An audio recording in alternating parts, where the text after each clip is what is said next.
Hemos invitado al doctor Abel Salinas, al médico, ex ministro de Salud, hasta en 2 oportunidades me parece recordar, para que nos dé su opinión sobre lo que está pasando en salud. No lo hemos invitado porque sea especialista en niños, es un pediatra, sino por su experiencia en la gestión pública. Doctor Salinas, muy buenas noches, gracias por estar acá.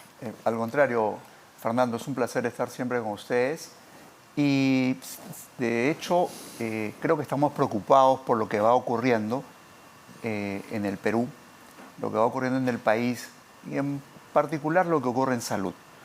En este último periodo gubernamental, desde el 2021 para acá, ¿cuántos ministros de salud hemos tenido?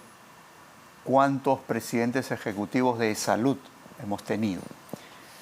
Este recambio tan frecuente, lo primero es que elimina cualquier posibilidad de poder tener una política de salud sostenible.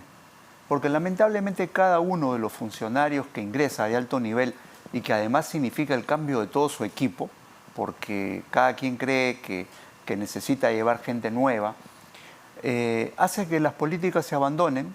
Lo que pensó el anterior, el que ingresa lo tiene que cambiar, porque parece ser que ese es el espíritu. Y lamentablemente esto repercute en el ciudadano de a pie, en el usuario. Y ahí es donde tenemos a nuestros pacientes haciendo colas interminables, filas, cirugías postergadas, no recibiendo medicamentos, etcétera, que finalmente es algo que debería cambiarse desde la cabeza. Yo creo que aquí, con el debido respeto, yo creo que la presidenta Boluarte no puede reeditar los errores del señor Castillo. Es lo que ha hecho, ¿no? Pero porque ha nombrado a una persona que no ha podido durar más de 11 días y que ha terminado diciendo las cosas graves que ha dicho, que a ella la sacan porque quiso combatir la corrupción al interior de salud, respaldada por la señora Boluarte, que trató de influir sobre ella para que retorne un funcionario que según ella estaba vinculado a las redes de corrupción. Estamos ante una acusación grave. Definitivamente, es decir, en principio yo creo que la exministra no debió aceptar ingresar a un cargo, todo en una forma tan en corto plazo. En realidad, habían semanas que había salido y no había salido bien del Ministerio de Salud. Aquí no se trata de decir que ni victimizarse. El tema es que a veces en este tema del oficio político hay que darse sus espacios también, sus periodos de recuperación, porque si es una persona valiosa pudiera ser útil más adelante. Es decir, hay que tener cuidado. Sin embargo, precipitadamente acepta y la salida, evidentemente, de esa manera, denunciando situaciones que pueden ser graves, sin dudas, pero involucrando hasta la propia presidenta de la República, y ayer lo hemos visto no solamente en tweets, yo lo vi en un programa dominical. Es gravísimo porque eso lo que abona es una inestabilidad política, una inestabilidad gubernamental. Es decir, ¿quién cree ahora en la democracia, en este manto, en el medio de este manto de corrupción, en la desacreditación del Congreso? Van a designar una nueva mesa directiva. Se dice que hemos estado que la marcha del miércoles, la toma de Lima, no fue exitosa. Está bien, seguramente hubo una estrategia bien diseñada por el ministro del Interior, utilizando argumentos interesantes, en fin, pero el malestar de la ciudadanía permanece ahí. ¿Y qué estamos haciendo? Tenemos a la puerta un crecimiento económico comprometido. Eso no es cualquier cosa. Es decir, no lo digo yo, lo dicen los expertos, las agencias, cuando dicen el crecimiento económico ya no va a ser el 2%, vamos a estar más cerca del 1%. Cuidado, eso significa entrar en recesión. Entonces hay que hacer cosas, hay que mover el país de otra manera, y ojalá el mensaje de 28 de julio anuncie verdaderos compromisos de reactivación económica, por ejemplo, de cambios importantes, y no cometer estos errores, reeditar los errores del señor Castillo. Es decir, bueno, es exactamente lo que ha sucedido, porque un presidente de salud de 11 días que sale diciendo eso sobre el jefe de Estado, Realmente no lo habíamos visto a ese nivel. Por otra parte, se ha nombrado un nuevo presidente, el señor Linares. Resulta que tiene 4 denuncias. Dice, no, pero no tengo ninguna, porque 3 de ellas han sido desestimadas. Pero si en matemática está siempre, quiere decir que hay una que no está desestimada. Sí tiene una denuncia entonces. Y luego sale a luz de que es miembro de Perú Libre. Y él dice que no lo sabía. Está su firma. Se ha inscrito en Perú Libre el año pasado. No, pero no lo sabía. Realmente es muy chocante, ¿no? Sí, y nuevamente, ¿no? Es decir, yo no sé, la verdad es que no he sabido nunca nada del doctor Linares, yo no lo conocía, accidentalmente lo conocí anoche en una entrevista en un medio, pero más allá de la persona, yo insisto en quienes son los responsables de designar. Ahí está el presidente, que es el presidente, el ministro de Trabajo y primer ministro, ¿no? Exactamente. Entonces, una reflexión, señora presidenta, presidente del Consejo de Ministros, ¿qué está pasando? ¿A dónde están conduciendo el país? Tenemos que tener mucho cuidado en lo que estamos haciendo, cosa que no se veía antes. Hasta hace algunos años, los presidentes ejecutivos de salud duraban 3 años. No eran cargos y los podemos recordar. Sí. Entonces, cuidado, esto es algo nuevo que tenemos que modificar inmediatamente. Igual ocurre en el Ministerio de Salud. No sé qué número de ministros de salud tenemos ya desde el 28 de julio del 2021, pero ¿y qué política estamos teniendo? Ninguna. Estamos a la deriva. Miren lo que pasó con el dengue, el riesgo que tenemos ahora con las infecciones respiratorias que están ocurriendo, el próximo fenómeno climático. ¿Nos estamos preparando? ¿Estamos listos?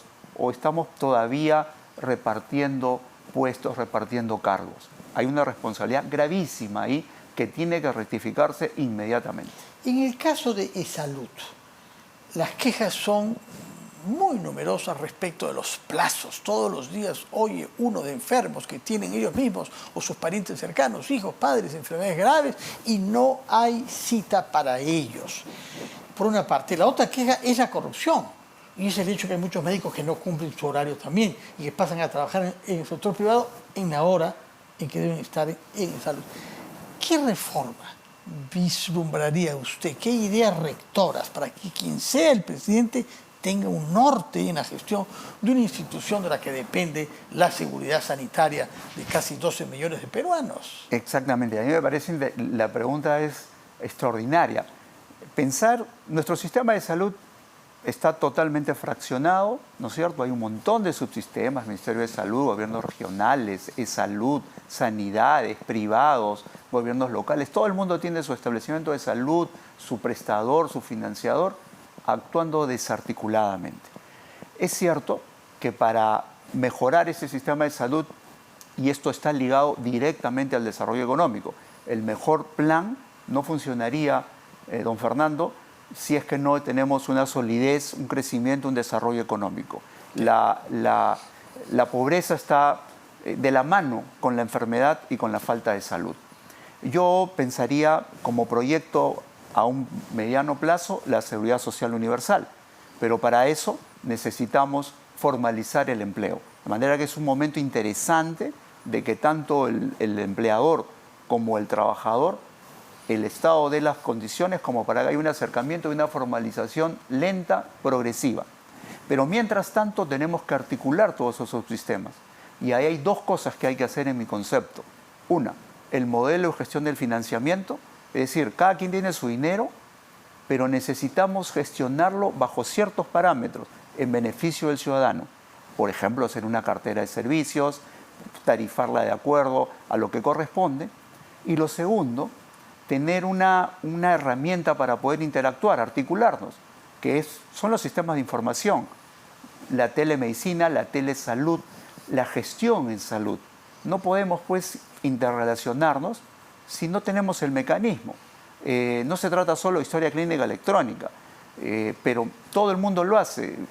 Ahora nadie lleva dinero en el bolsillo, saca su teléfono y utiliza una plataforma, y luego el otro banco tiene otra, y ahora inclusive se juntan. Sí. Entonces, Plin y Yape.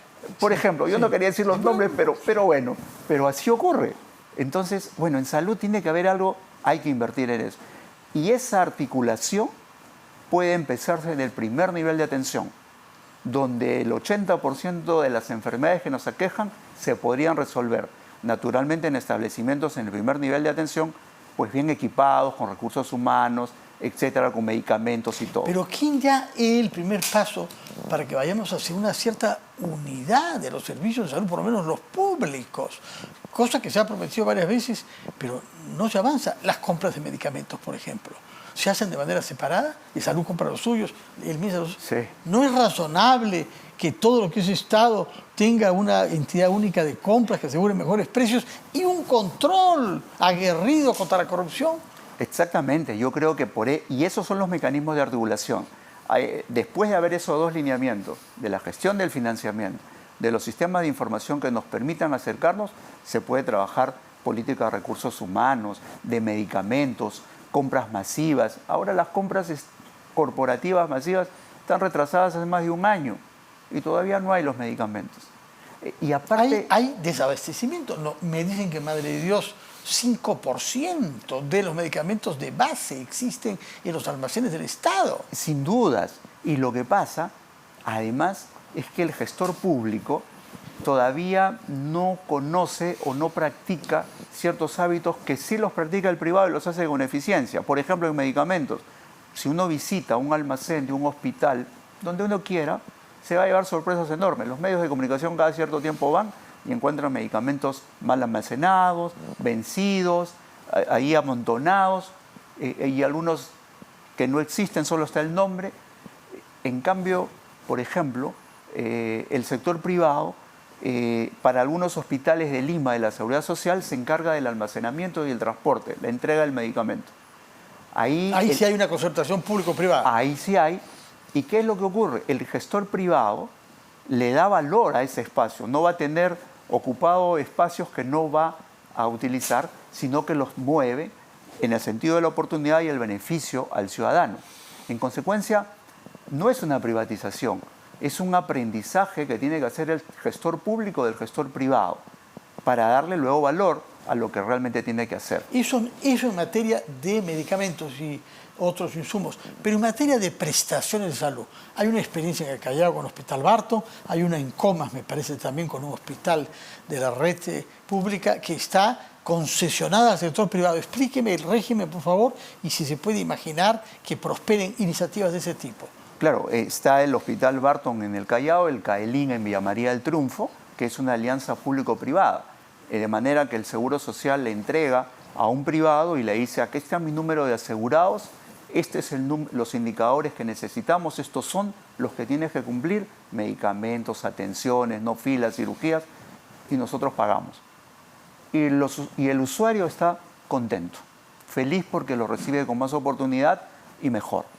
En el sector público ocurre lo mismo. El ejemplo más claro que yo tengo es el Hospital del Niño de Breña y el de San Borja. Sí. El de Breña es absolutamente público. El de San Borja es alianza público-privada, el recurso humano depende del ministerio, pero el soporte, el mantenimiento es del privado. En Breña se malogra un foco de un tomógrafo, puede pasarse 1, 2, 3, 4 meses sin arreglarse porque no hay presupuesto. Y no hay tomógrafo. Recordamos lo que pasó en la época de Pedro Pablo Kuczynski con un tomógrafo. En el otro lado se quema el foco y esa tarde o al día siguiente ya está repotenciado porque si no... Bueno, no hay que pueden pensar cobrar. a fondo y buscar reformas a fondo. Hay un artículo de la señora Janice Seinfeld en Comercio de hoy que me ha hecho pensar mucho sobre el tema de salud, es su especialidad. Muchas gracias. Pregunta final.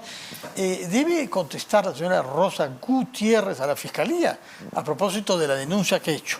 ¿Cree usted que esto es el punto de partida de una denuncia seria y que terminemos por saber e ir al fondo de lo que pasa con las finanzas y con el uso del dinero de salud? Yo no puedo hablar por la transparencia o la corrupción porque no los conozco, pero sí me llama la atención que ella dijo que al segundo día ya sabía que esto ocurría. A mí me parece... Y lo ha dicho solamente cuando la han votado. Así es. Bueno, señor Abel Salinas, ex ministro de Salud, médico pediatra, muchas gracias por su